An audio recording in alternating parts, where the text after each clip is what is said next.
my name is Jordan and welcome back to another video. Today we are going to be starting a project. We're finally going to be making a mini game within Minecraft. I've tried this about 3 times in the past, I think, year. So this is the time that is actually going to be followed through. I 100% guarantee you right now we're finishing this project.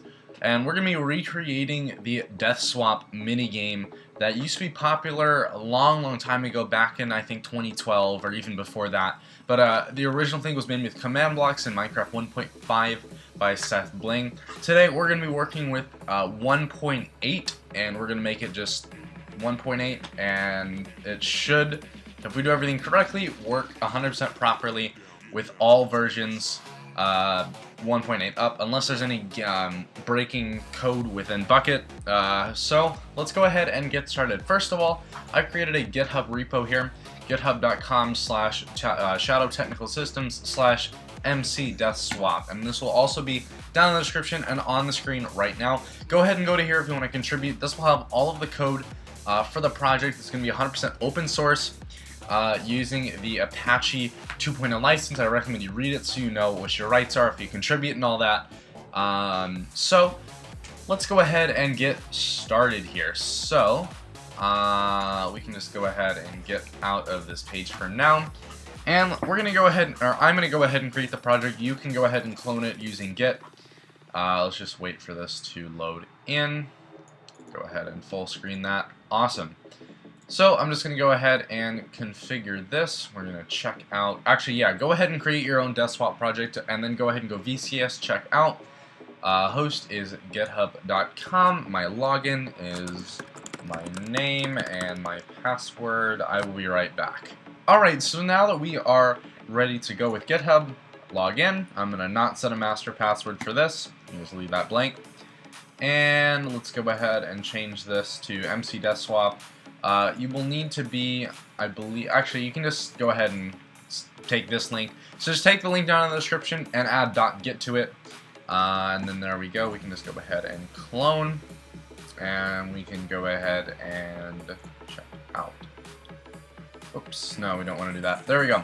Okay, so now that we have all this set up, let's just go ahead. VCS. Oh, look, looks like it did not work. Let me do this one more time. Okay, so let's go ahead and create a folder, a module actually, and this is going to be Java 1.8. That's going to be source. Whoops, we don't actually want that. Never mind. Let's go ahead and fix this really quick. Let's go into, oh, we have to choose an SDK, and then modules. We just need to quickly add content root right there. Okay, give me 1 second. Let's just go ahead and go into desktop/mcdeathswap. Go ahead and create a new folder named source and add the content root of being source. Okay, for some reason this is not quite working. Not entirely sure why. I believe we just have to create a new module here real quick. Correct? Let's just go, yeah, let's do that. Root. Actually, we're just going to name this main. Apply. There we go, cool. We're just going to go ahead and whenever this comes up, just say yes. Okay, cool. I believe you actually have to submit a pull request. I completely forgot about this. I haven't used Git in a long time with the team.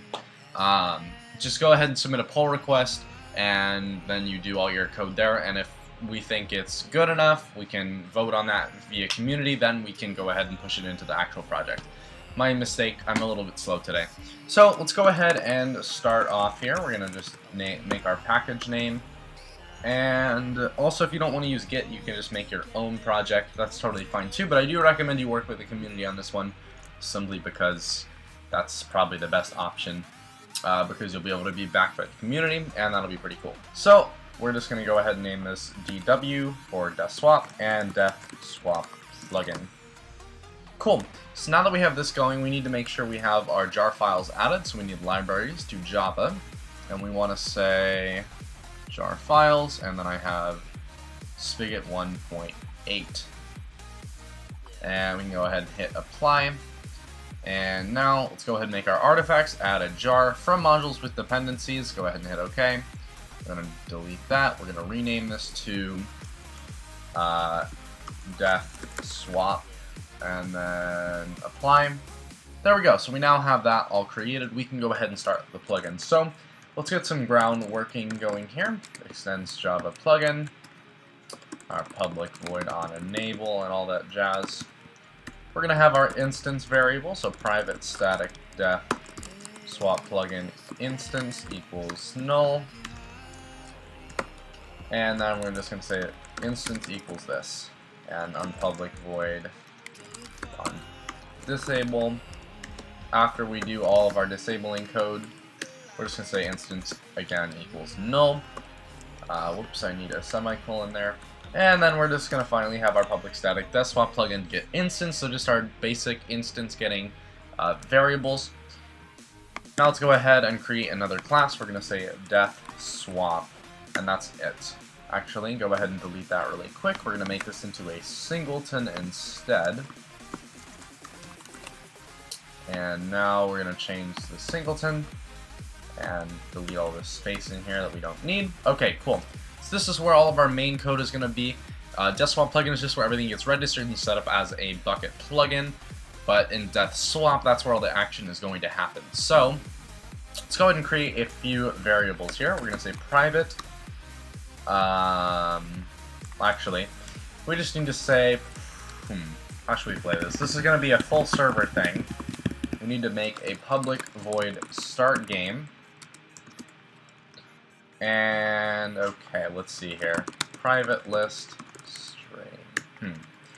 Okay, let's go ahead and lay this out really quick. We need to plan. Cool.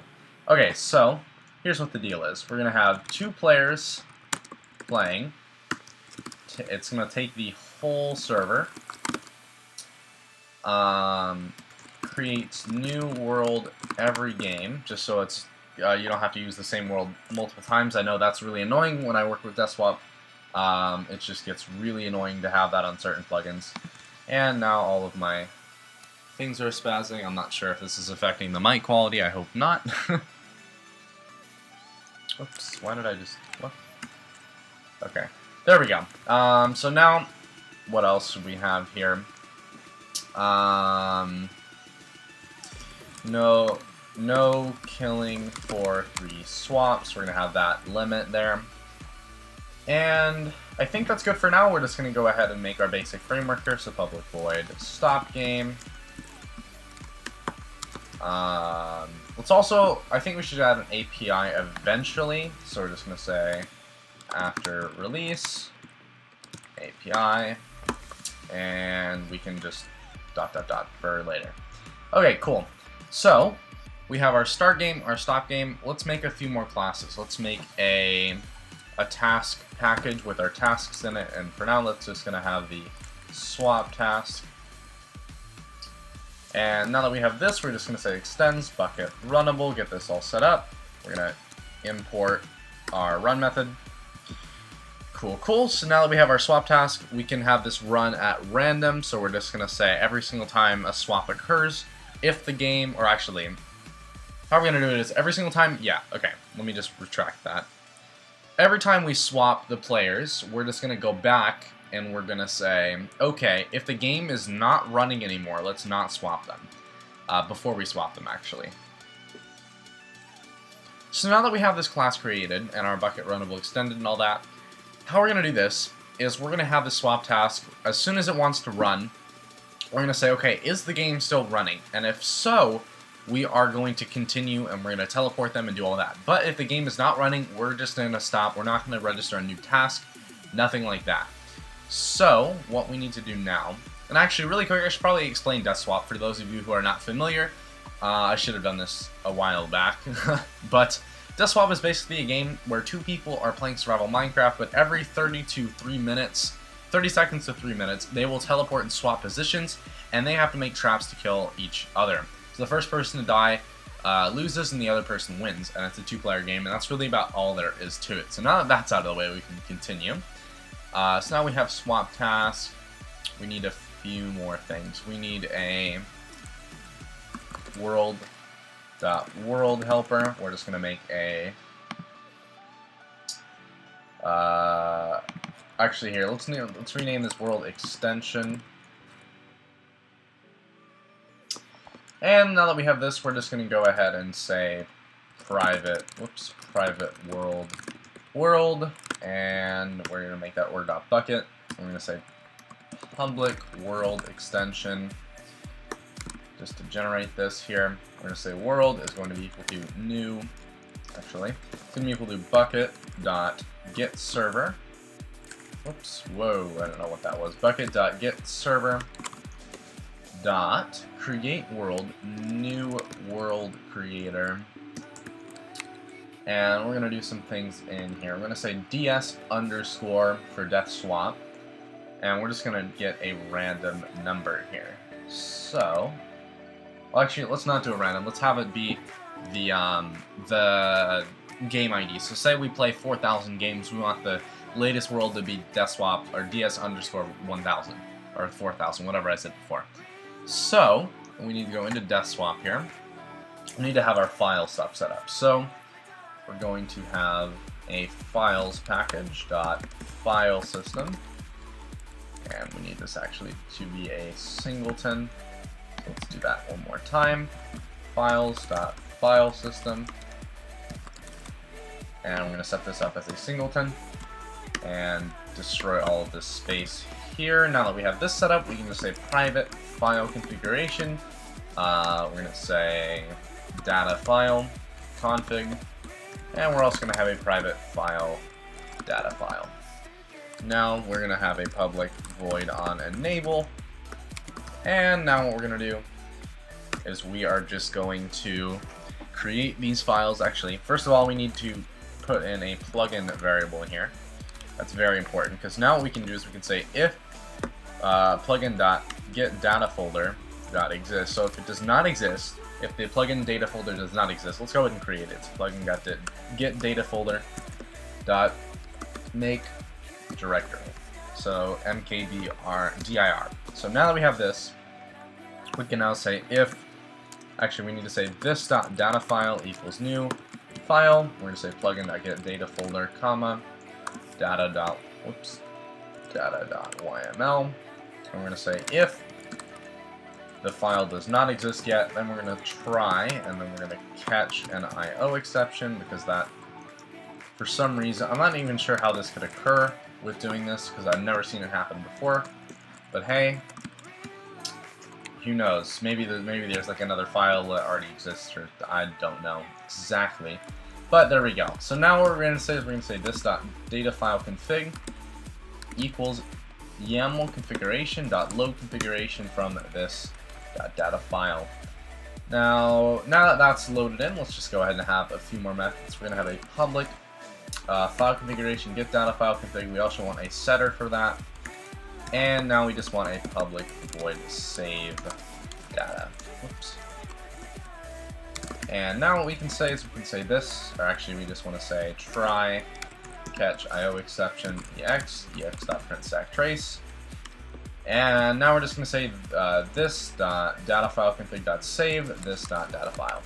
So now that we have all this stuff set up, let's go ahead and close out of it. We probably won't need it again. We now want to say file system.getInstance.onEnable this. So now we have our file system set up. So what we want to do here is we just want an onEnable method in here. We're not going to need a plugin variable because there's nothing we want with the plugin for that class. As for now, I'm pretty sure we won't need it. And if we do, we can just always get it from our instance back in DeathSwap plugin. So now that we have this called, we can do a few things. We can say private int game ID is going to be equal to -1 by default. We're going to say if, actually we should probably do this back in file system really quick. So as soon as all this is loaded, we're just going to say if this dot data file, actually if get data file config dot get, we're going to say stats dot game ID equals null. So if there is no game ID, we're just going to say get data file config dot set stats.gameID as 1. And what's the deal here? String object, int, set. Huh, I'm not sure why we can't set that. We're just gonna object. Can we do that? No? I'm not quite sure why this won't work. I'm gonna set that as a string, I guess, but that's not really a good idea. I'm not entirely sure why that's happening, so we'll just, I guess we'll leave it. So now we can, I'll keep that open just in case. Now, and on enable, we can just say game ID is going to be equal to integer.parseInt filesystem.getInstance.getDataFileConfig.get string. I'm going to say stats.gameID. Okay, you know, that's not really that user-friendly if we were to make an API. So let's go ahead, let's add all this into file system, because that's probably the better way to do it. Or better yet, how about we have a stats class, and we serialize and deserialize that. So let's just say system stats. So stats.system_stats. We're going to have some variables. We're going to have a private int game ID is going to be equal to 1 by default. Actually, we're not even going to have it set up yet. We're going to have a private, what should we have? Well, for now, let's just have game ID, but we can add on to that at any moment. System stats, we're just going to say int game ID. This.gameID equals game ID, and then we're just going to make our getter and setter. Cool. So now we also need a onDisable method in that case. onDisable, in where we take our stats that we have up here, private system stats, and so this is, okay, so right here, this is where we're going to have all of our default loading for our stats. And now what we're going to say is we're going to say this dot system stats equals new system stats. So here's where we're going to create the variable. Now we just want to go ahead and quickly grab this. We want to say get data file config.get string. Actually, we need to say integer.parseInt get data file config.get string, and then that path. Cool. Now we have system stats. We can go ahead and create a quick getter on this guy. So a getter, and we do not want to be able to set that unless we're in this class. So that should be good to go. What we need to actually quickly say save data right here. Or better yet, let's put it outside of this just in case we add any more things there. And now instead of all this crud, we can just say file system.getInstance.getSystemStats.getGameID. Cool. And we're going to say if, well actually not even if, because it will end up being 1 if there's no value there. So we don't even have to care. We can set this to 0 or whatever we want, but I'm going to prefer 0. So now we can go ahead and add some more booleans. We're going to have a private boolean running is game running, and that's going to by default be equal to false because there is no game running as soon as the server starts up. That would be kind of dumb, but hey, you do you. So is game running is going to be equal to false. We're going to have a private UUID player1. We're just going to say first player, private UUID second player, because you never know, they could go off and change their name in the middle of our either DeathSwap game. What's the, this is API doc. What the heck? I'm not even sure what that is. That is quite interesting. Huh. Let's just disable this check because that's a little weird. Okay, cool. So when we want to say start game, we need to supply some player variables in the start game method. So we're going to say player1 and then player2. Cool. Now we just want to say this dot first player equals 1 dot get unique ID. This dot second player is going to be equal to 2 dot get unique ID. Cool. So now that we have this going here, what else do we need to do? Actually, we need to first of all check if is game running. We're just going to return. We're not going to do anything. We're not going to be able to start the game if the game is already running. Second of all, let's go ahead and say is game running going to be equal to true whenever we call the start game function or method, whatever. Now we need to actually the game ID is going to only be updated when the game is stopped. So we're going to say game ID plus plus. And we're also going to say a public void on disable. We're going to say file system dot do all this, whoops, dot get system stats dot set game ID, and that's just going to be our local game ID variable here. Now that we have that, we can just go ahead and call these real quick. We also have to call DeathSwap before because that's the one that updates our system stats.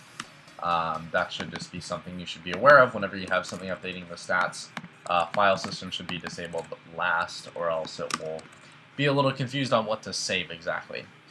And then we actually need to update our onDisable method in here to say get data file config.set stats.gameID, and we're just going to set this as get system stats get game ID. So now that that's good, we can just go ahead and go down here and say save data. Cool. So what can we check off here? Well, we don't have a to-do list. So let's go ahead and create a to-do list and end off this episode here. So we're going to name this general idea. And let's go ahead and say to-do list.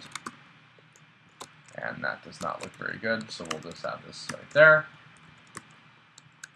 Cool. So now, what do we need to do? We need to add listeners for death, add commands for joining,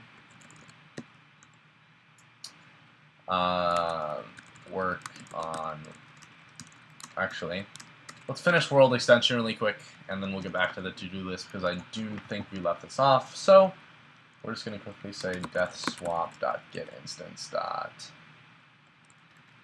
We need to be able to grab that game ID. Whoops. We're not going to be able to set it in here. We're just going to be able to get the game ID, which is totally fine. We don't need to set it in here. Just going to say DeathSwap.getInstance.getGameID. There we go. So that's our world here. Let's just go ahead and close out of these guys. We need to add swap or finish swap task. What else would there need to be? I'm not entirely sure what else we could do here. I'll get back to you guys for the next video and I'll show you what the to-do list is. But for now, that's what it is. So I hope you guys enjoyed. If you have any suggestions on how to make our version of DeathSwap unique, please let me know down in the comments below or submit a pull request and work on it. Don't do anything too extensive here, like don't do any of the things on the to-do list just yet. Maybe optimize some of the code here if there is anything that needs to be optimized just yet. I'm sure I probably made a few mistakes. And I'm thinking what we're going to do is we're going to do a live bug testing live stream, right? And we're going to do that when we get to the final episode, and we're just going to pick the date, and then we will have our live stream. I'll set up a server, and we can all go test DeathSwap. And, oh, that's right. Speaking of that, if we want to do that, we need to add spectator option. So, since this is going to take the whole server, we can have some events occur. So we can say, like, obviously, for our API, we'll have, like, game stopped, and then people, if they wanted to, could hook into Bungie and send them out. For this instance, we're just going to have the server kick everyone off, reset everything, delete all the old worlds, and etc., and then go from there. So, there we go. Alright, so I hope everyone enjoyed. I'm going to stop rambling. Hope you guys enjoyed the video. Take care.